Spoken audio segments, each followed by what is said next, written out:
സകലത്തിന്റെയും സൃഷ്ടാവും പിതാവുമായ ദൈവത്തിന്റെയും കർത്താവായ യേശുക്രിസ്തുവിന്റെയും നാമത്തിൽ ഏവർക്കും സ്നേഹവന്ദനം. ഇന്ന് സെപ്റ്റംബർ 7. ഇന്ന് നമ്മൾ വായിക്കുന്ന ആദ്യത്തെ വായനാഭാഗം രാജാക്കന്മാർ 2-ാം പുസ്തകം 13-ാം അധ്യായം. രാജാക്കന്മാർ 2-ാം പുസ്തകം 13-ാം അധ്യായം 1-ാം വാക്യം മുതൽ. യഹൂദ രാജാവായ അഹസ്യാവിന്റെ മകനായ യോവാശിന്റെ 23-ാം ആണ്ടിൽ യേഹൂവിന്റെ മകനായ യഹോവഹാസ് ഇസ്രായേലിന് രാജാവായി ശമര്യയിൽ 17 സംവത്സരം വാണു. അവൻ യഹോവയ്ക്ക് അനിഷ്ടമായുള്ളത് ചെയ്തു. ഇസ്രായേലിനെ കൊണ്ട് പാപം ചെയ്യിച്ച നേബാത്തിന്റെ മകനായ യൊരോബെയാമിന്റെ പാപങ്ങളെ വിട്ടുമാറാതെ അവയിൽ തന്നെ നടന്നു. ആകയാൽ യഹോവയുടെ കോപം ഇസ്രായേലിന്റെ നേരെ ജ്വലിച്ചു. അവൻ അവരെ അരാം രാജാവായ ഹസായേലിന്റെ കയ്യിലും അസായേലിന്റെ മകനായ ബെൻഹദദിന്റെ കയ്യിലും നിരന്തരം വിട്ടുകൊടുത്തു. എന്നാൽ യഹോവഹാസ് യഹോവയോട് കൃപയ്ക്കായി അപേക്ഷിച്ചു. അരാം രാജാവ് ഇസ്രായേലിനെ ഞെരുക്കിയ ഞെരുക്കം യഹോവ കണ്ടിട്ട് അവന്റെ അപേക്ഷ കേട്ടു. യഹോവ ഇസ്രായേലിന് ഒരു രക്ഷകനെ കൊടുത്തതുകൊണ്ട് അവർ അരാമ്യരുടെ അധികാരത്തിൽ നിന്ന് ഒഴിഞ്ഞുപോയി. ഇസ്രായേൽ മക്കൾ പണ്ടത്തെ പോലെ തങ്ങളുടെ കൂടാരങ്ങളിൽ വസിപ്പാൻ സംഗതി വന്നു. എങ്കിലും ഇസ്രായേലിനെ കൊണ്ട് പാപം ചെയ്യിച്ച യൊരോബെയാം ഗൃഹത്തിന്റെ പാപങ്ങളെ അവർ വിട്ടുമാറാതെ അവയിൽ തന്നെ നടന്നു. അശേര പ്രതിഷ്ഠയ്ക്ക് ശമര്യയിൽ നീക്കം വന്നില്ല. അവൻ യഹോവഹാസിന്റെ 50 കുതിരച്ചേവകരെയും 10 രഥങ്ങളെയും 10,000 കാലാളുകളെയും അല്ലാതെ മറ്റ് യാതൊരു പടജനത്തെയും ശേഷിപ്പിച്ചില്ല. അരാം രാജാവ് അവരെ നശിപ്പിച്ച് മെതിക്കളത്തിലെ പൊടി പോലെ ആക്കിയിരുന്നു. യഹോവഹാസിന്റെ മറ്റുള്ള വൃത്താന്തങ്ങളും അവൻ ചെയ്തതൊക്കെയും അവന്റെ പരാക്രമ പ്രവൃത്തിയും ഇസ്രായേൽ രാജാക്കന്മാരുടെ വൃത്താന്ത പുസ്തകത്തിൽ എഴുതിയിരിക്കുന്നുവല്ലോ. യഹോവഹാസ് തന്റെ പിതാക്കന്മാരെ പോലെ നിദ്ര പ്രാപിച്ചു. അവനെ ശമര്യയിൽ അടക്കം ചെയ്തു. അവന്റെ മകനായ യോവാശ് അവന് പകരം രാജാവായി. യഹൂദ രാജാവായ യോവാശിന്റെ 37-ാം ആണ്ടിൽ യഹോവഹാസിന്റെ മകനായ യോവാശ് ഇസ്രായേലിന് രാജാവായി ശമര്യയിൽ 11 സംവത്സരം വാണു. അവൻ യഹോവയ്ക്ക് അനിഷ്ടമായുള്ളത് ചെയ്തു. ഇസ്രായേലിനെ കൊണ്ട് പാപം ചെയ്യിച്ച നേബാത്തിന്റെ മകനായ യൊരോബെയാമിന്റെ സകല പാപങ്ങളെയും അവൻ വിട്ടുമാറാതെ അവയിൽ തന്നെ നടന്നു. യോവാശിന്റെ മറ്റുള്ള വൃത്താന്തങ്ങളും അവൻ ചെയ്തതൊക്കെയും യഹൂദ രാജാവായ അമസ്യാവോട് യുദ്ധത്തിൽ കാണിച്ച പരാക്രമവും ഇസ്രായേൽ രാജാക്കന്മാരുടെ വൃത്താന്ത പുസ്തകത്തിൽ എഴുതിയിരിക്കുന്നുവല്ലോ. യോവാശ് തന്റെ പിതാക്കന്മാരെ പോലെ നിദ്ര പ്രാപിച്ചു. യൊരോബെയാം സിംഹാസനം കയറി. യോവാശിനെ ശമര്യയിൽ ഇസ്രായേൽ രാജാക്കന്മാരോടുകൂടെ അടക്കം ചെയ്തു. ആ കാലത്ത് ഏലീശ മരണഹേതുകമായ രോഗം പിടിച്ച് കിടന്നു. അപ്പോൾ ഇസ്രായേൽ രാജാവായ യോവാശ് അവന്റെ അടുക്കൽ ചെന്ന് അവന്റെ മുഖത്തിന്മീതെ കുനിഞ്ഞ് കരഞ്ഞു. എന്റെ പിതാവേ, എന്റെ പിതാവേ, ഇസ്രായേലിന്റെ തേരും തേരാളികളുമായുള്ളവേ എന്ന് പറഞ്ഞു. ഏലീശ അവനോട് അമ്പും വില്ലും എടുക്ക എന്ന് പറഞ്ഞു. അവൻ അമ്പും വില്ലും എടുത്തു. അപ്പോൾ അവൻ ഇസ്രായേൽ രാജാവിനോട് നിന്റെ കൈ വില്ലിന്മേൽ വെക്ക എന്ന് പറഞ്ഞു. അവൻ കൈവച്ചപ്പോൾ ഏലീശ തന്റെ കൈ രാജാവിന്റെ കൈമേൽ വെച്ചു. കിഴക്കേ കിളിവാതിൽ തുറക്ക എന്ന് അവൻ പറഞ്ഞു. അവൻ അത് തുറന്നപ്പോൾ എയ്ക എന്ന് ഏലീശ പറഞ്ഞു. ഏതാറെ അവൻ, അത് യഹോവയുടെ ജയാസ്ത്രം, അരാമ്യർക്ക് നേരെയുള്ള ജയാസ്ത്രം തന്നെ. നീ അഫേക്കിൽ വെച്ച് അരാമ്യരെ തോൽപ്പിച്ച് അശേഷം സംഹരിക്കും എന്ന് പറഞ്ഞു. അമ്പെടുക്ക എന്ന് അവൻ പറഞ്ഞു. അവൻ എടുത്തു. നിലത്തടിക്ക എന്ന് അവൻ ഇസ്രായേൽ രാജാവിനോട് പറഞ്ഞു. അവൻ 3 പ്രാവശ്യം അടിച്ചു നിർത്തി. അപ്പോൾ ദൈവപുരുഷൻ അവനോട് കോപിച്ചു. നീ 5-6 പ്രാവശ്യം അടിക്കേണ്ടിയിരുന്നു.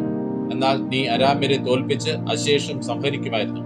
ഇപ്പോഴോ നീ അരാമ്യരെ 3 പ്രാവശ്യം മാത്രം തോൽപ്പിക്കും എന്ന് പറഞ്ഞു. എന്നാൽ ഏലീശ മരിച്ചു. അവർ അവനെ അടക്കം ചെയ്തു. പിറ്റേ ആണ്ടിൽ മോവാബിരുടെ പടക്കൂട്ടങ്ങൾ ദേശത്തെ ആക്രമിച്ചു. ചിലർ ഒരു മനുഷ്യനെ അടക്കം ചെയ്യുമ്പോൾ ഒരു പടക്കൂട്ടത്തെ കണ്ടിട്ട് അയാളെ ഏലീശയുടെ കല്ലറയിൽ ഇട്ടു. അവൻ അതിൽ വീണ് ഏലീശയുടെ അസ്ഥികളെ തൊട്ടപ്പോൾ ജീവിച്ച് കാലൂന്നി എഴുന്നേറ്റു. എന്നാൽ യഹോവഹാസിന്റെ കാലത്തൊക്കെയും അരാമ്യ രാജാവായ ഹസായേൽ ഇസ്രായേലിനെ ഞെരുക്കിക്കൊണ്ടിരുന്നു. യഹോവയ്ക്ക് അവരോട് കരുണയും മനസ്സലിവും തോന്നി. അബ്രഹാം, ഇസഹാക്ക്, യാക്കോബ് എന്നിവരോടുള്ള തന്റെ നിയമനിമിത്തം അവൻ അവരെ കടാക്ഷിച്ചു. അവരെ നശിപ്പിപ്പാൻ അവന് മനസ്സായില്ല. ഇതുവരെ തന്റെ സമൂഹത്തിൽ നിന്ന് അവരെ തള്ളിക്കളഞ്ഞതുമില്ല. അരാം രാജാവായ അസായേൽ മരിച്ചപ്പോൾ അവന്റെ മകനായ ബെൻഹദദ് അവന് പകരം രാജാവായി. യഹോവാഹാസിന്റെ മകനായ യഹോവാസ് തന്റെ അപ്പനായ യഹോവാസിനോട് അസായേൽ യുദ്ധത്തിന് പിടിച്ചിരുന്ന പട്ടണങ്ങളെ അവന്റെ മകനായ ബെൻഹദദിനോട് തിരികെ പിടിച്ചു. 3 പ്രാവശ്യം യോവാസ് അവനെ തോൽപ്പിക്കുകയും ഇസ്രായേലിലെ പട്ടണങ്ങളെ വീണ്ടുകൊള്ളുകയും ചെയ്തു. ഇന്ന് നമ്മൾ വായിക്കുന്ന 2-ാമത്തെ വായനാഭാഗം യെഹെസ്കേൽ പ്രവാചകന്റെ പുസ്തകം 3-ാം അധ്യായം. യെഹെസ്കേൽ പ്രവാചകന്റെ പുസ്തകം 3-ാം അധ്യായം 1-ാം വാക്യം മുതൽ. അവൻ എന്നോട്, മനുഷ്യപുത്ര, നീ കാണുന്നത് തിന്നുക, ഈ ചുരുൾ തിന്നിട്ട് ചെന്ന് ഇസ്രായേൽ ഗൃഹത്തോട് സംസാരിക്ക എന്ന് കൽപ്പിച്ചു. ഞാൻ വായ് തുറന്നു. അവൻ ആ ചുരുൾ എനിക്ക് തിന്മാൻ തന്നു. എന്നോട്, മനുഷ്യപുത്ര, ഞാൻ നിനക്ക് തരുന്ന ഈ ചുരുൾ നീ വയറ്റിൽ ആക്കി ഉദരം നിറയ്ക്ക എന്ന് കൽപ്പിച്ചു. അങ്ങനെ ഞാൻ അത് തിന്നു. അത് വായിൽ തേൻ പോലെ മധുരമായിരുന്നു. പിന്നെ അവൻ എന്നോട് കൽപ്പിച്ചത്, മനുഷ്യപുത്ര, നീ ഇസ്രായേൽ ഗൃഹത്തിന്റെ അടുക്കൽ ചെന്ന് എന്റെ വചനങ്ങളെ അവരോട് പ്രസ്താവിക്കാം. അവ്യക്ത വാക്കും കനത്ത താവുമുള്ള ജാതികളുടെ അടുക്കലല്ല, ഇസ്രായേൽ ഗൃഹത്തിന്റെ അടുക്കലത്രേ നിന്നെ അയക്കുന്നത്. അവ്യക്ത വാക്കും കനത്ത താവും ഉള്ളവരായി നിനക്ക് വാക്ക് ഗ്രഹിച്ചുകൂടാത്ത അനേകം ജാതികളുടെ അടുക്കലല്ല, അവരുടെ അടുക്കൽ ഞാൻ നിന്നെ അയച്ചെങ്കിൽ അവർ നിന്റെ വാക്ക് കേൾക്കുമായിരുന്നു. ഇസ്രായേൽ ഗൃഹമോ നിന്റെ വാക്ക് കേൾക്കയില്ല. എന്റെ വാക്ക് കേൾപ്പാൻ അവർക്ക് മനസ്സില്ലല്ലോ. ഇസ്രായേൽ ഗൃഹമൊക്കെയും കടുത്ത നെറ്റിയും കഠിന ഹൃദയവും ഉള്ളവരത്രേ. എന്നാൽ ഞാൻ നിന്റെ മുഖം അവരുടെ മുഖത്തിന്റെ നേരെ കഠിനവും നിന്റെ നെറ്റി അവരുടെ നെറ്റിക്ക് നേരെ കടുപ്പവും ആക്കിയിരിക്കുന്നു. ഞാൻ നിന്റെ നെറ്റി തീക്കനലിനേക്കാൾ കടുപ്പമുള്ള വജ്രം പോലെ ആക്കിയിരിക്കുന്നു. അവർ മത്സരഗ്രഹമെങ്കിലും നീ അവരെ പേടിക്കരുത്. അവരുടെ നോട്ടം കണ്ട് ഭ്രമിക്കുകയും അരുത്. അവൻ പിന്നെയും എന്നോട് കൽപ്പിച്ചത്, മനുഷ്യപുത്ര, ഞാൻ നിന്നോട് സംസാരിക്കുന്ന വചനങ്ങളൊക്കെയും ചെവി കൊണ്ട് കേട്ട് ഹൃദയത്തിൽ കൈക്കൊള്ളുക. നീ നിന്റെ ജനത്തിൻ പുത്രന്മാരായ പ്രവാസികളുടെ അടുക്കൽ ചെന്ന് അവർ കേട്ടാലും കേൾക്കാഞ്ഞാലും അവരോട് സംസാരിച്ച്, യഹോവയായ കർത്താവ് ഇപ്രകാരം അരുളി ചെയ്യുന്നു എന്ന് പറയുക. അപ്പോൾ ആത്മാവ് എന്നെ എടുത്തു. യഹോവയുടെ മഹത്വം സ്വസ്ഥലത്ത് നിന്ന് അനുഗ്രഹിക്കപ്പെടുമാറാകട്ടെ എന്ന് ഞാൻ വലിയ മുഴക്കത്തോടെ ഒരു ശബ്ദം എന്റെ പിറകിൽ കേട്ടു. ജീവികളുടെ ചിറക് തമ്മിൽ തട്ടുന്ന ഒച്ചയും അവയുടെ അരികെയുള്ള ചക്രങ്ങളുടെ ഇരച്ചിലും വലിയ മുഴക്കമുള്ള ഒരു ശബ്ദവും ഞാൻ കേട്ടു. ആത്മാവ് എന്നെ എടുത്തുകൊണ്ടുപോയി. ഞാൻ വ്യസനത്തോടും മനസ്സിന്റെ ഉഷ്ണത്തോടും കൂടെ പോയി. യഹോവയുടെ കൈ ശക്തിയോടെ എന്റെ മേൽ ഉണ്ടായിരുന്നു. അങ്ങനെ ഞാൻ കേബാർ നദീതീരത്ത് പാർത്ത തേൽ അബീബിലെ പ്രവാസികളുടെ അടുക്കൽ അവർ പാർത്തടുത്ത് തന്നെ എത്തി. അവരുടെ മധ്യേ 7 ദിവസം സ്തംഭിച്ചുകൊണ്ട് പാർത്തു. 7 ദിവസം കഴിഞ്ഞിട്ട് യഹോവയുടെ അരുളപ്പാട് എനിക്കുണ്ടായത് എന്തെന്നാൽ, മനുഷ്യപുത്ര, ഞാൻ നിന്നെ ഇസ്രായേൽ ഗൃഹത്തിന് കാവൽക്കാരനാക്കിയിരിക്കുന്നു. നീ എന്റെ വായിൽ നിന്ന് വചനം കേട്ട് എന്റെ നാമത്തിൽ അവരെ പ്രബോധിപ്പിക്കണം. ഞാൻ ദുഷ്ടനോട് നീ മരിക്കുമെന്ന് കൽപ്പിക്കുമ്പോൾ നീ അവനെ ഓർപ്പിക്കുകയോ ദുഷ്ടനെ ജീവനോടെ രക്ഷിക്കേണ്ടതിന് അവൻ തന്റെ ദുർമാർഗം വിടുവാൻ അവനെ ഓർപ്പിച്ചും കൊണ്ട് ഒന്നും പറയുകയോ ചെയ്യാഞ്ഞാൽ ദുഷ്ടൻ തന്റെ അകൃത്യത്തിൽ മരിക്കും. അവന്റെ രക്തമോ ഞാൻ നിന്നോട് ചോദിക്കും. എന്നാൽ നീ ദുഷ്ടനെ ഓർപ്പിച്ചിട്ടും അവൻ തന്റെ ദുഷ്ടതയും ദുർമാർഗവും വിട്ടു തിരിയുന്നില്ലെങ്കിൽ അവൻ തന്റെ അകൃത്യത്തിൽ മരിക്കും. നീയോ നിന്റെ പ്രാണനെ രക്ഷിച്ചിരിക്കുന്നു. അഥവാ നീതിമാൻ തന്റെ നീതി വിട്ടുമാറി നീതികേട് പ്രവർത്തിച്ചിട്ട് ഞാൻ അവന്റെ മുമ്പിൽ ഇടർച്ച വെക്കുന്നുവെങ്കിൽ അവൻ മരിക്കും. നീ അവനെ ഓർപ്പിക്കായകൊണ്ട് അവൻ തന്റെ പാപത്തിൽ മരിക്കും. അവൻ ചെയ്ത നീതി അവന് കണക്കിടുകയുമില്ല. അവന്റെ രക്തമോ ഞാൻ നിന്നോട് ചോദിക്കും. എന്നാൽ നീതിമാൻ പാപം ചെയ്യാതിരിക്കേണ്ടതിന് നീ നീതിമാനെ ഓർപ്പിച്ചിട്ട് അവൻ പാപം ചെയ്യാതെ ഇരുന്നാൽ അവൻ പ്രബോധനം കൈക്കൊണ്ടിരിക്കയാൽ അവൻ ജീവിക്കും. നീയും നിന്റെ പ്രാണനെ രക്ഷിച്ചിരിക്കുന്നു. യഹോവയുടെ കൈ അവിടെ പിന്നെയും എന്റെ മേൽ വന്നു. അവൻ എന്നോട്, നീ എഴുന്നേറ്റ് സമഭൂമിയിലേക്ക് പോകാം. അവിടെ വെച്ച് ഞാൻ നിന്നോട് സംസാരിക്കും എന്ന് കൽപ്പിച്ചു. അങ്ങനെ ഞാൻ എഴുന്നേറ്റ് സമഭൂമിയിലേക്ക് പോയി. ഞാൻ കേബാർ നദീതീരത്ത് കണ്ട മഹത്വം പോലെ അവിടെ യഹോവയുടെ മഹത്വം നിൽക്കുന്നത് കണ്ട് ഞാൻ കവിണ്ണു വീണു. അപ്പോൾ ആത്മാവ് എന്നിൽ വന്ന് എന്നെ നിവർന്നു നിൽക്കുമാറാക്കി എന്നോട് സംസാരിച്ചു. നീ ചെന്ന് നിന്റെ വീട്ടിനകത്ത് കതകടച്ച് പാർക്ക. എന്നാൽ മനുഷ്യപുത്ര, നിനക്ക് അവരുടെ ഇടയിൽ പെരുമാറുവാൻ കഴിയാതെ വണ്ണം അവർ നിന്നെ കയറുകൊണ്ട് കെട്ടും. നീ ഊമനായി അവർക്ക് ശാസകനാകാതിരിക്കേണ്ടതിന് ഞാൻ നിന്റെ നാവിനെ നിന്റെ അണ്ണാക്കോട് പറ്റുമാറാക്കും. അവർ മത്സരഗ്രഹമല്ലോ. ഞാൻ നിന്നോട് സംസാരിക്കുമ്പോൾ ഞാൻ നിന്റെ വായ് തുറക്കും. നീ അവരോട്, യഹോവയായ കർത്താവ് ഇപ്രകാരം അരുളി ചെയ്യുന്നു എന്ന് പറയണം. കേൾക്കുന്നവൻ കേൾക്കട്ടെ, കേൾക്കാത്തവൻ കേൾക്കാതെ ഇരിക്കട്ടെ. അവർ മത്സരഗ്രഹമല്ലോ. ഇന്ന് നമ്മൾ വായിക്കുന്ന മൂന്നാമത്തെ വായനാഭാഗം അപ്പോസ്തലനായ പൗലോസ് കൊരിന്ത്യർക്ക് എഴുതിയ 2-ാം ലേഖനം 10-11 അധ്യായങ്ങൾ. അപ്പോസ്തലനായ പൗലോസ് കൊരിന്ത്യർക്ക് എഴുതിയ 2-ാം ലേഖനം 10-ാം അധ്യായം 1-ാം വാക്യം മുതൽ. നിങ്ങളുടെ സമക്ഷത്ത് താഴ്മയുള്ളവനെന്നും അകലത്തിലിരിക്കെ നിങ്ങളോട് ധൈര്യപ്പെടുന്നവൻ എന്നുമുള്ള പൗലോസായ ഞാൻ ക്രിസ്തുവിന്റെ സൗമ്യതയും ശാന്തതയും ഓർപ്പിച്ച് നിങ്ങളെ പ്രബോധിപ്പിക്കുന്നു.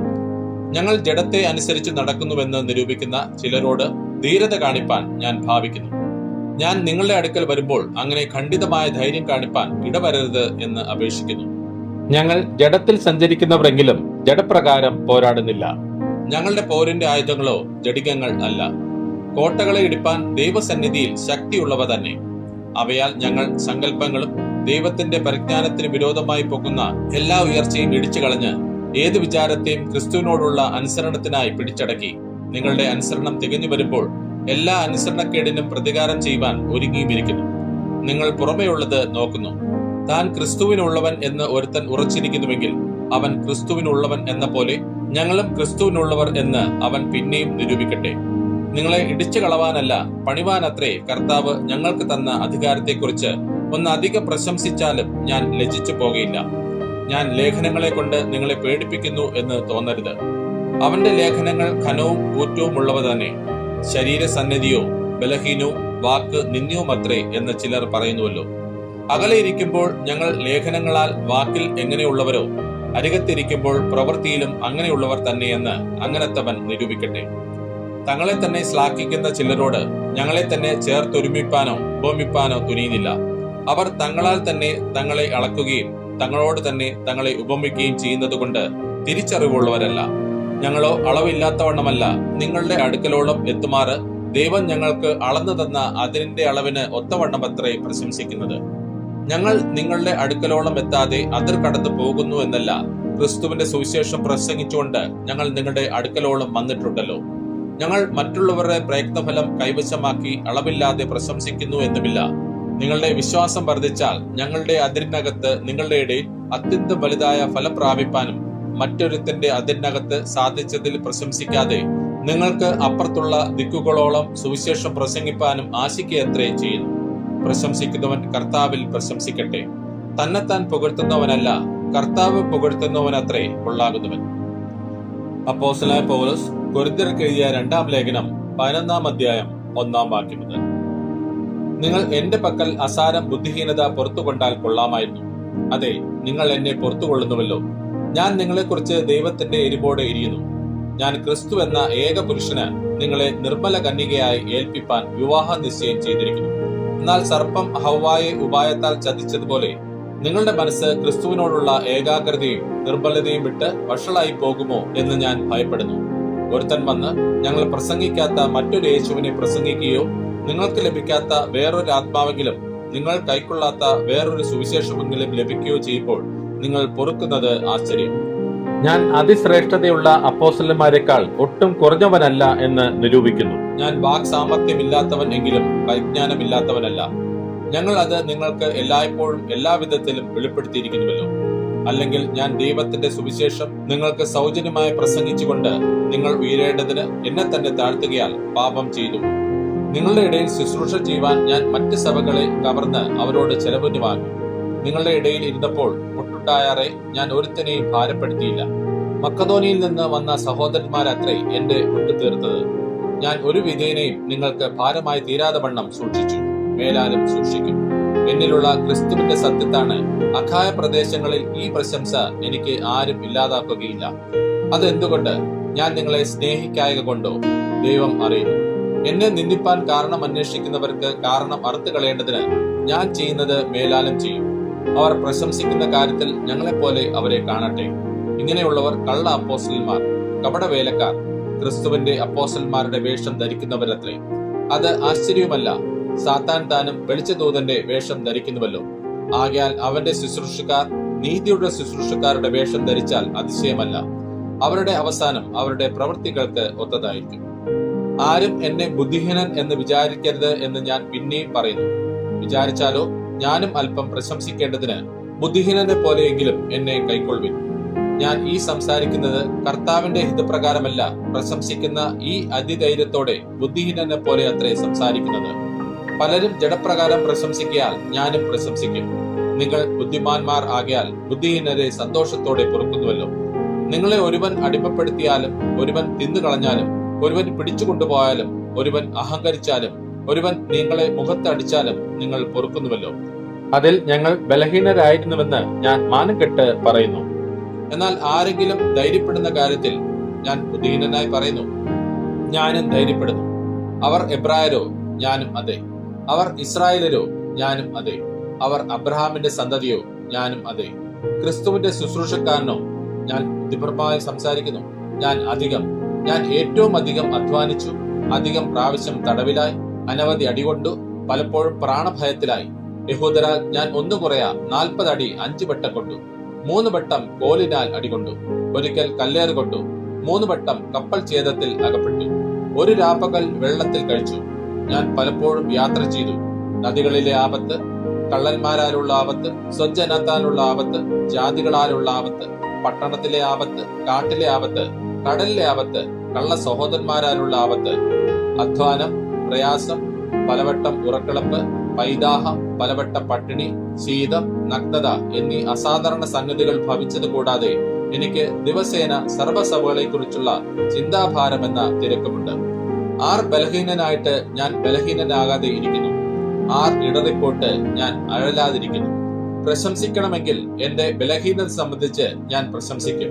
നമ്മുടെ കർത്താവായ യേശുക്രിസ്തുവിന്റെ ദൈവവും പിതാവുമായി എന്നേക്കും വാഴ്ത്തപ്പെട്ടവൻ ഞാൻ ഭോഷ്കല്ല പറയുന്നത് എന്നറിയുന്നു. ദമസ്കോസിലെ അരേദ രാജാവിന്റെ നാടുവാഴി എന്നെ പിടിപ്പാൻ ഇച്ഛിച്ച് ദമസ്ക പട്ടണത്തെ കാവൽ വെച്ച് കാത്തു. എന്നാൽ അവർ എന്നെ മതിലിലുള്ള ഒരു കിളിവാതിൽ വഴിയായി ഒരു കുട്ടയിൽ ഇറക്കിവിട്ടു. അങ്ങനെ ഞാൻ അവന്റെ കയ്യിൽ നിന്ന് തെറ്റി ഓടിപ്പോയി. ഇന്ന് നമ്മൾ വായിച്ചു കേട്ട ഈ വേദഭാഗങ്ങളാൽ പിതാവായ ദൈവത്തിൽ നിന്നും കർത്താവായ ക്രിസ്തുയേശുവിൽ നിന്നും ഏവർക്കും കൃപയും കനിവും സമാധാനവും ഉണ്ടാകട്ടെ. ആമേൻ.